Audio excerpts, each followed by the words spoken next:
الحمدللہ بنام ترجمان قدیر ہمارے ہاتھوں میں ہے۔ مقالہ نگار حضرات انشاءاللہ اپنے مقالے پیش کریں گے۔ قبل اس کے کہ میں تقدس معاب حضرت خواجہ سید ابو تراب شاہ قادری چشتی یمنی بندہ نوازی تراب قدیری سجادہ نشین آستانِ قدیری ہلکٹہ شریف سے درخواست کرتا ہوں کہ وہ اپنے تمام مہمان علماء کرام کے ساتھ ترجمان قدیر کا رسمی اجرا فرمائیں۔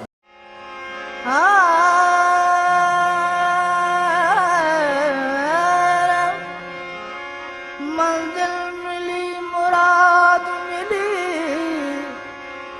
مدعا ملا، منزل ملی مراد ملی مدعا ملا، سب کچھ مجھے ملا جو تیرا نقش پا ملا،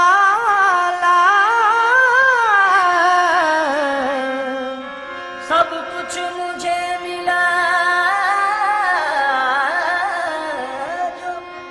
تیرا نقش پا ملا۔ السلام علیکم ورحمۃ اللہ وبرکاتہ۔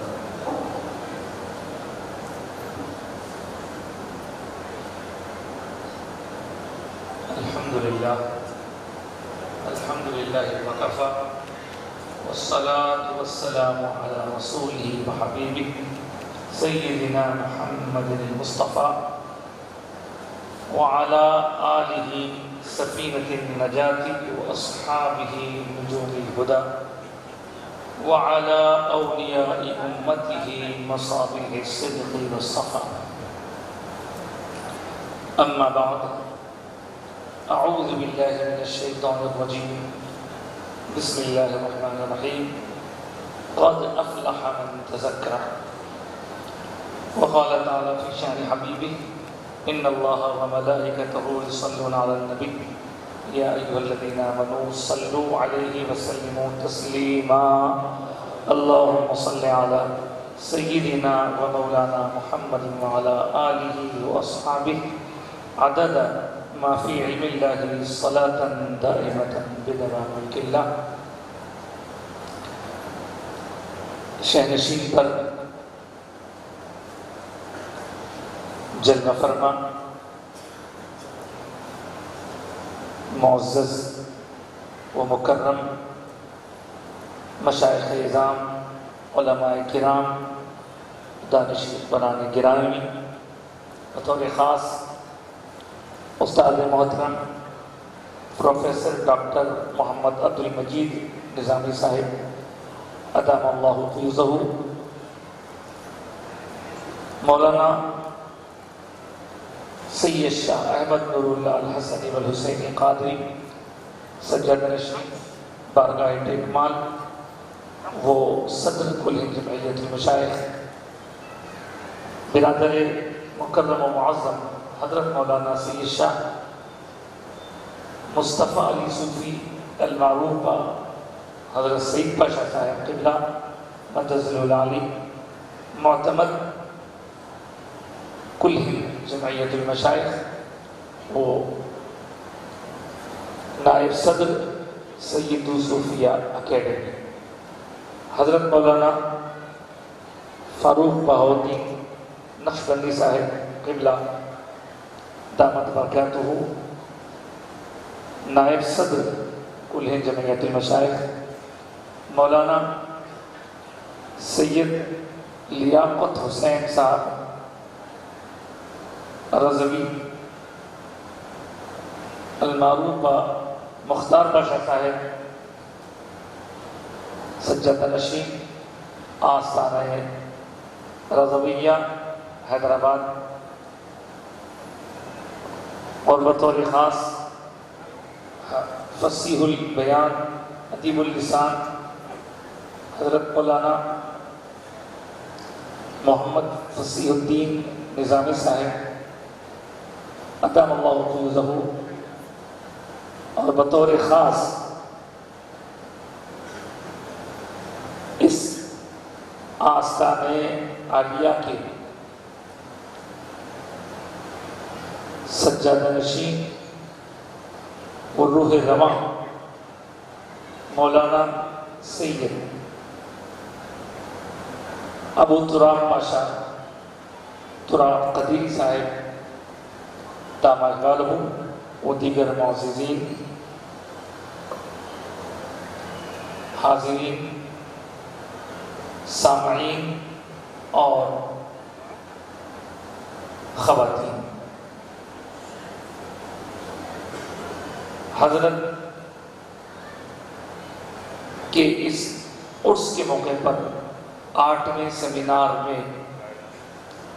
اس حقیر فقیر کو یاد کیا گیا، جس پر میں سجادہ صاحب کا ممنون ہوں، اور اس موقع پر جو میرا مقالہ زیر عنوان صوفیاء کرام کا کام و پیغام اور ان کے جانشین و قائم مقام پیش کرنے کی میں سعادت حاصل کر رہا ہوں، گرچہ کہ یہ مقالہ کافی طویل ہے اور یہ بہت اچھی روایت ہے کہ مقالہ پیش کرنے سے پہلے ہی اس کو زیور طباعت سے آراستہ کر دیا گیا ہے۔ نتیجتاً اگر وقت کی تنگی کے باعث مقالہ نگار سارے پوائنٹس کو کور نہ بھی کر سکے تو تبرکاً کچھ چیزیں وہ سنانے کا شرف حاصل کر لے گا اور باقی تفصیلات کو سب لوگ آسانی سے دیکھ کر معلوم کر لے سکتے ہیں۔ میں نے اپنی گفتگو کے عنوان کے لیے قرآن مجید کی ایک آیت مبارکہ کو پڑھنے کی سعادت حاصل کی جو سورۃ الاعلیٰ سے ہے، اور اس میں اللہ نے فرمایا قد افلح من تزکا، اور اسی تزکا کے مادے سے مشتق الفاظ پر مبنی قرآن مجید کی اور بھی آیتیں ہیں، جس میں حضور اقدس صلی اللہ علیہ وآلہ وسلم کی تشریف آوری اور حضور کے امت میں جو فیوز و برکات حاصل کرتے ہیں امتی، اس کا ذکر ہے، اور اس کو تزکیہ کہا جاتا ہے۔ دل کی گندگی کو پاک کرنے کا جو عمل ہوتا ہے اس کو تزکیہ قلب و تصفیہ باطن کہتے ہیں، اور اسی تصفیہ باطن سے متعلق جو خصوصی شخصیات کام کرتی ہیں انہی کو صوفیہ کہا جاتا ہے۔ اب میں اپنا مقالہ پڑھنے کی سعادت حاصل کر رہا ہوں۔ صوفی عربی زبان کا لفظ ہے جس کی جمع صوفیہ ہے۔ اس کے لغوی معنی اون کا لباس پہننے والا ہوتے ہیں ڈکشنری میں، لیکن اصطلاحاً ٹرمینالوجی میں اگر دیکھا جائے تو صوفی کا لفظ مخلص، پارسا، پرہیزگار اور متقی کے معنی میں بولا جاتا ہے۔ صوفیہ کو اہل تصوف بھی کہتے ہیں، کیونکہ صوفیاء کرام کی پاکیزہ تعلیمات اور ان کے طرز حیات کو تصوف کہا جاتا ہے۔ اس سلسلے میں امام قشیری رحمۃ اللہ تعالیٰ علیہ لکھتے ہیں، حضور اکرم صلی اللہ علیہ وآلہ وسلم کے عہد شریف میں مسلمانوں کے لیے صحبت نبوی علی صاحبہ الصلاۃ والسلام ہی سب سے بڑی فضیلت تھی۔ اس لیے حضور اکرم صلی اللہ علیہ وآلہ وسلم کی صحبت کے فیض یافتگان کو صحابی کہا جاتا ہے، جو ان کے لیے باعث افتخار تھا۔ جب دوسرا دور شروع ہوا تو صحابہ کی صحبت سے فیض پانے والوں کو تابعی کہا جانے لگا، اور یہی ان کے لیے عمدہ پہچان تھی۔ اس کے بعد تیسرے دور والوں کو، جنہوں نے تابعین سے اکتساب فیض کیا، تبع تابعین یا اتباع التابعین کہا جانے لگا، اور اس میں خاص لوگ تھے، عابد و زاہد کے القاب سے پہچانے جاتے تھے۔ آگے چل کر بعض اہل اللہ جو اللہ کے ساتھ اپنے نفوس کا احتساب کرتے ہوئے اپنے قلوب کو یاد الہی سے غافل ہونے سے محفوظ رکھتے تھے اور ہمہ تر یاد الہی میں مصروف رہا کرتے، وہ لوگ اہل تصوف یا صوفی کہلائے جانے لگے۔ مثال مشیریہ حضور غوث الثقلین جدنا و مرشدنا سیدنا شیخ عبد القادر جیلانی غوث اعظم پیران پیر رضی اللہ تعالیٰ عنہ فتوح الغیب میں فرماتے ہیں، تصوف قیل و قال یعنی گفتگو کا نام نہیں، بلکہ یہ بھوک کی وجہ سے اور عمدہ چیزوں کو ترک کرنے سے حاصل ہوتا ہے۔ انہیں رضا الہی کے لیے اپنے آپ کو آرام و آسائش سے الگ کر کے رب کی بارگاہ میں اپنے عبادتوں کا نذرانہ پیش کرنا، اس کا خلاصہ ہے۔ صاحب کشف المحجوب حضرت داتا گنگش علی حجویری رحمۃ اللہ تعالیٰ علیہ شیخ خضری کے یہ قول نقل کرتے ہوئے فرماتے ہیں، باطن کو مخالفت حق کی کدورت یعنی گندگی اور سیاہی سے پاک اور صاف کر دینے کا نام تصوف ہے۔ زہد و تقوی، خوف و رجا، صبر و شکر، فقر و توکل، ادب و حیا جیسے اخلاق حسنہ صوفیانہ تعلیمات کے لوازمات میں سے ہیں،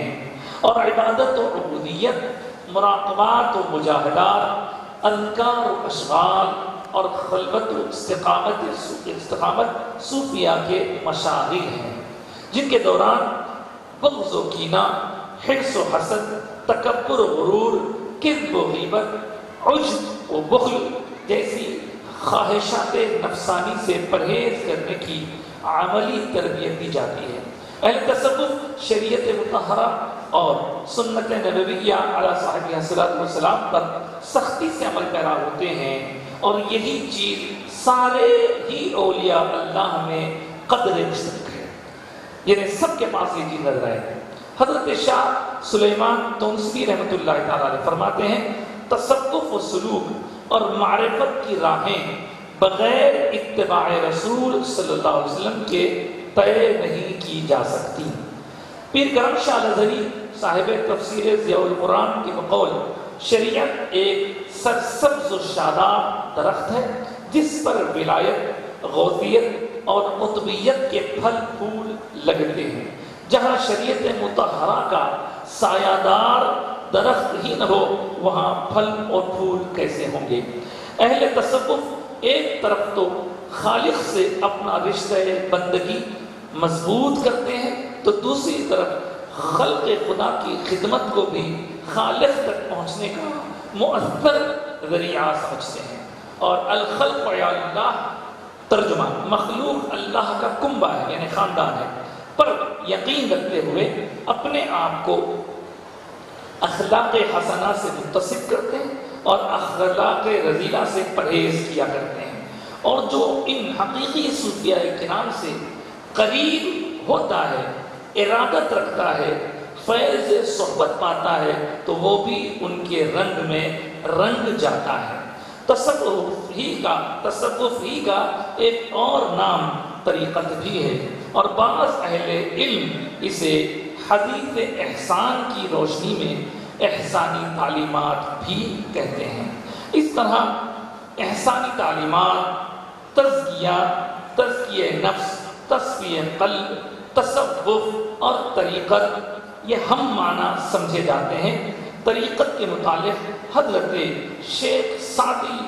شیرازی رحمۃ اللہ تعالیٰ علیہ سے منسوب درج ذیل یہ فارسی شعر کافی مشہور معروف ہے، اور جس کے ذریعے صوفیاء کرام کا پیغام سمجھا جا سکتا ہے۔ میرے مقالے میں صوفیاء کرام، ان کا کام اور پیغام جو ٹائٹل میں ہے اس بنیاد پر یہ پیغام، اور پیغام کیا ہے؟ طریقت بجز خدمت خلق نیز بتسبیح و سجادہ و دلق نیز۔ اس کا مطلب یہ ہے کہ طریقت خدمت خلق کے سوا اور کچھ بھی نہیں ہے کہ یہ تسبیح اور سجادہ مصلی اور گڈری میں ہی مضمر نہیں، بلکہ جیسے کہ میں نے اوپر بھی عرض کیا، ایک طرف اللہ سے عبادت کا رشتہ مضبوط اور دوسری طرف مخلوق سے خدمت خلق کا تعلق بھی گہرا رہے۔ اس کے بعد سطور بالا میں تصوف اور اہل تصوف یعنی صوفیہ کی پہچان اور ان نفوس قدسیہ کا کام و پیغام بھی اختصار مذکور ہوا۔ اب ان کے قائم مقام و جانشینان کے بارے میں سطور آئندہ میں کچھ مواد پیش کیا جاتا ہے۔ دیکھیے، صوفیہ کرام کے جسم و جان کے ساتھ موجود رہنے تک عوام و خواص ان سے استفادہ کیا کرتے ہیں، لیکن جب وہ صوفیہ کرام اس دنیا فانی سے کوچ کر جاتے ہیں تو اس کام کو انجام دینے کے لیے کسی نہ کسی ذمہ دار شخص کی ضرورت پیش آتی ہے۔ اس ذمہ داری کو نبھانے والوں کو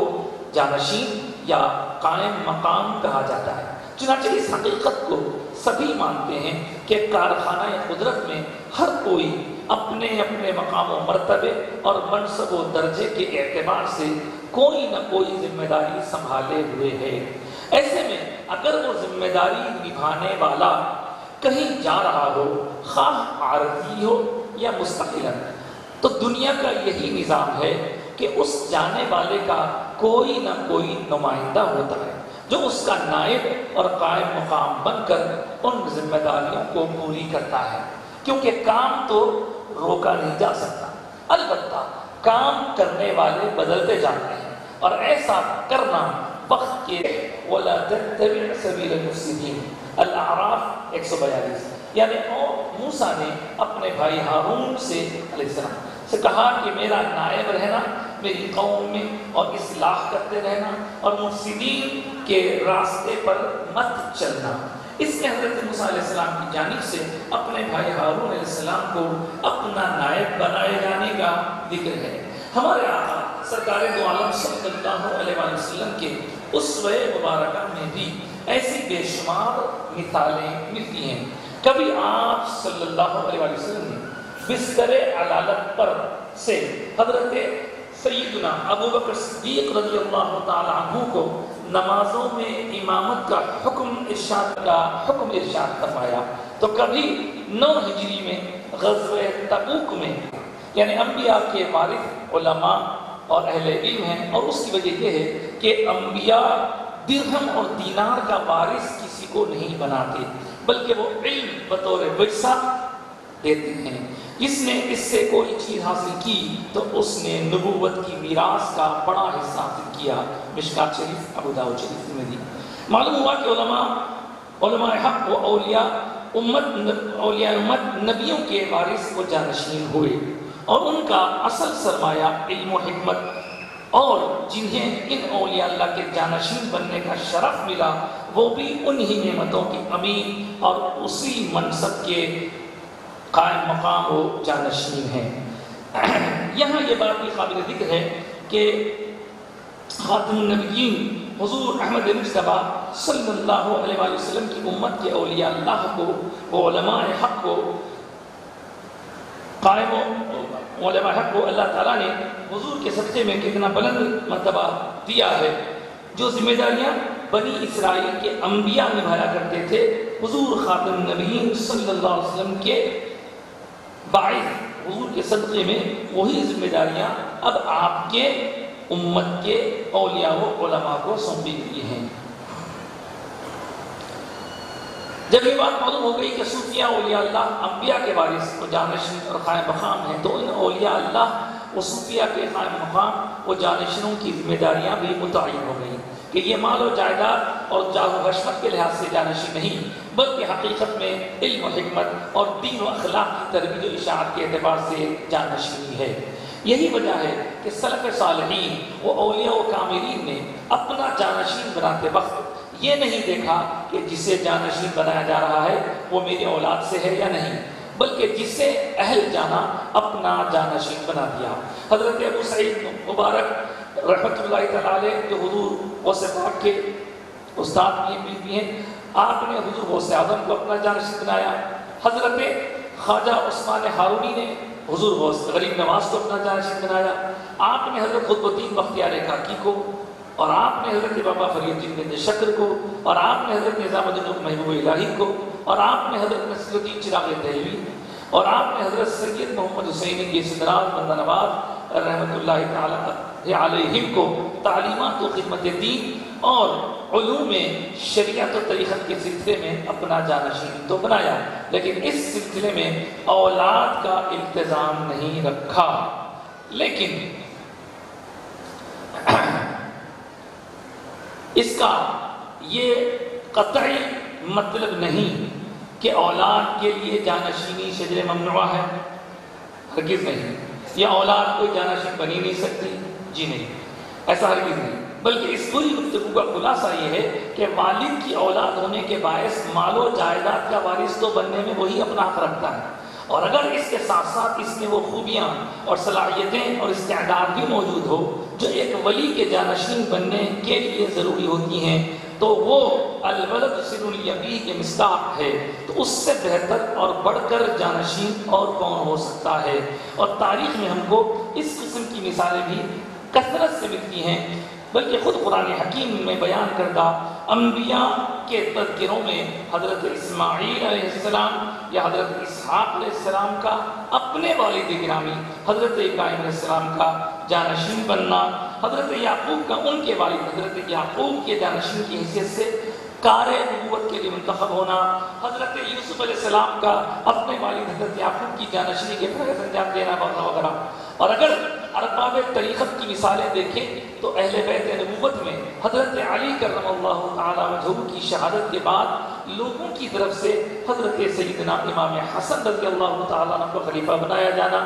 ائمہ اہل بیت اطہار کے فیض رساں سلسلے کی سنہری کڑی میں موجود بزرگان دین قدست اسراروں کو ایک بات دیگرے نائب و خلیفہ بنایا جانا، سلسلہ قادریہ میں خود حضور پیران پیر کا اپنے شہزادوں کو خلیفہ بنانا، اور آپ کی اولاد میں پچھلے تقریباً 1000 سال سے والد کی طرف سے اپنے بیٹوں کو جانشین بنانا، سلسلے سہروردیہ میں حضرت خواجہ شیخ بہاؤ الدین زکریا ملتانی رحمۃ اللہ تعالیٰ علیہ خلیفہ حضرت شیخ شہاب الدین سہروردی کا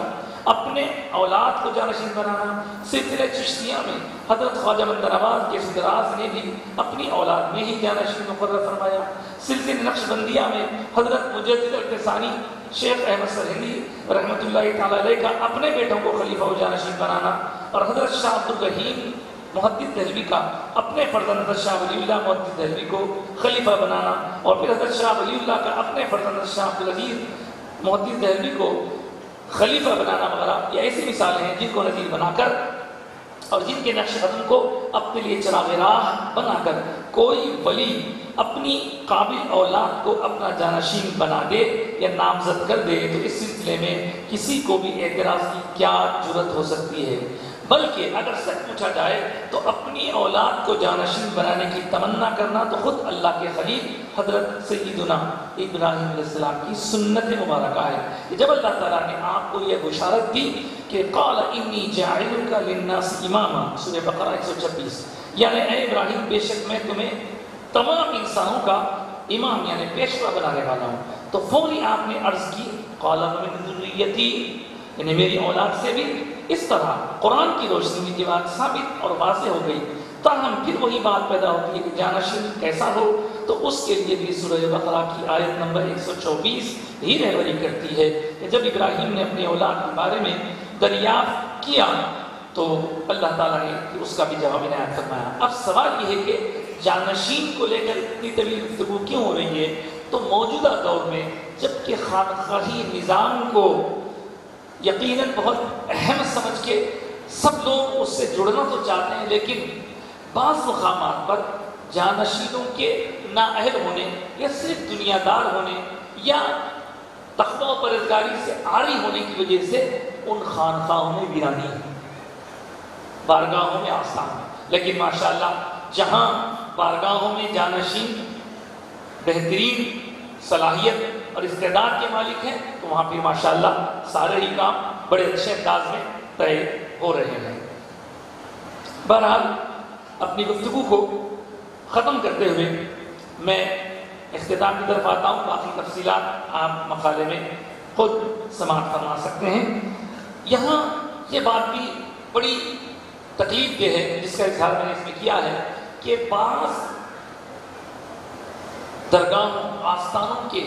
جانشینوں کو صحیح صحبت نہ ملنے کی وجہ سے وہ لوگ عقائد اہل سنت ہی سے برگشتہ ہو جاتے ہیں. کئی ایسے افراد ہیں جن کی اولادیں معاذ اللہ فاتحہ درود سے چڑھتی ہیں. کئی ایسے مقامات ہیں جہاں پر اولادوں کو اپنے والدین کے خدمت خلق اور ولی ہونے پر فخر ہونا چاہیے، لیکن وہاں معاملہ بالکل برعکس ہے. تو ایسے میں ذمہ داری کس کی ہے؟ ذمہ داری جانشین کی ہوتی ہے کہ وہ جانشین کس طرح بزرگوں کے پیغام کو بعد والی نسلوں تک ٹرانسفر کر رہے ہیں. اگر جانشین میں وہ صلاحیتیں ہیں تو بے شک وہ جانشین آگے کی نسلوں تک پیغام پہنچانے کا ذمہ دار اور پوری طرح اپنے آپ کو اہل بنا سکتا ہے. البتہ یہاں جو لوگ اپنے والدین کی روش سے ہٹ گئے ہیں، ذکر اذکار کی محفلیں اور حضور کے عشق یا مسلک کو چھوڑ کر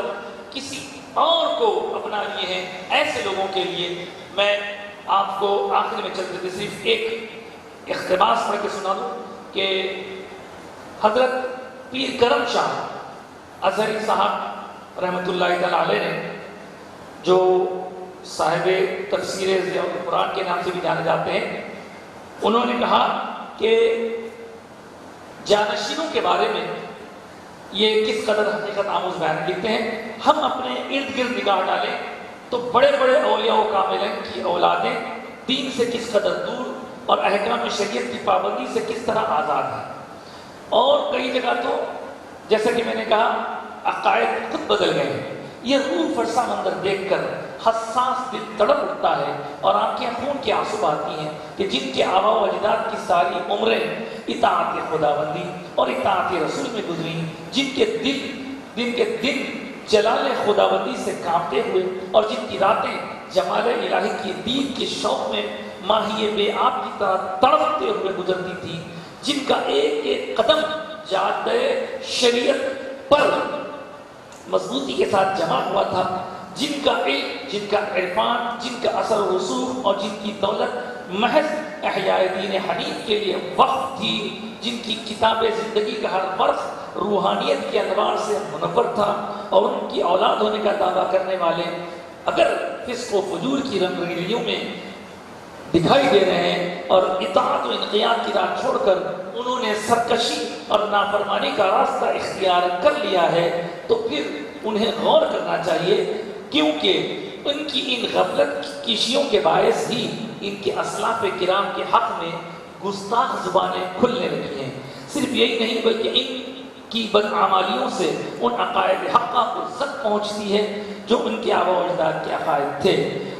لہذا ان کی بدعملی اور عملی بدکرداریوں کے شر و شغب میں کوئی ان کے علمی دلائل پر غور کرنے کے لیے بھی آمادہ نہیں. تفسیر ضیاء القرآن از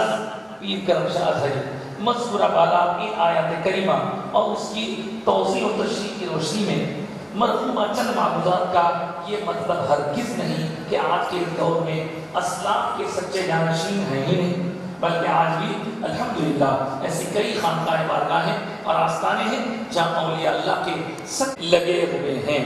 جو آپ کے سامنے ہیں، اور اولیاء اللہ کا مسلک محبت اور مشرق اتحاد اپنائے ہوئے ہیں، جن کی کئی مثالیں نظر آتی ہیں. آج بھی دنیا میں جو لوگ راہ شریعت پر پوری طرح عمل آوری کے ذریعے اور شاہراہ طریقت اور اس کی روایات کی پاسداری کرتے ہوئے نمونے سلف بنے ہوئے ہیں، انہیں دیکھ کر دنیا والوں کے یقین میں اضافہ ہوتا ہے کہ واقعی یہ جانشین ایسے ہیں، تو پھر جن کے یہ جانشین ہیں وہ اسلاف کیسے باکمال ہوں گے. اللہ کی بارگاہ میں دعا ہے کہ مولا تعالیٰ ہمیں جو کچھ کہا، پڑھا، سنا گیا، لکھا گیا، اس کو سمجھ کے اپنی زندگیوں کو روشن کرنے اور اولیاء صوفیاء کے کام کو، پیغام کو سمجھتے ہوئے اس پر اخلاص کے ساتھ عمل کی توفیق عطا فرمائے، تاکہ ہماری زندگی بھی روشن ہو، ہماری آخرت بھی روشن ہو. وما علينا الا البلاغ. شکریہ.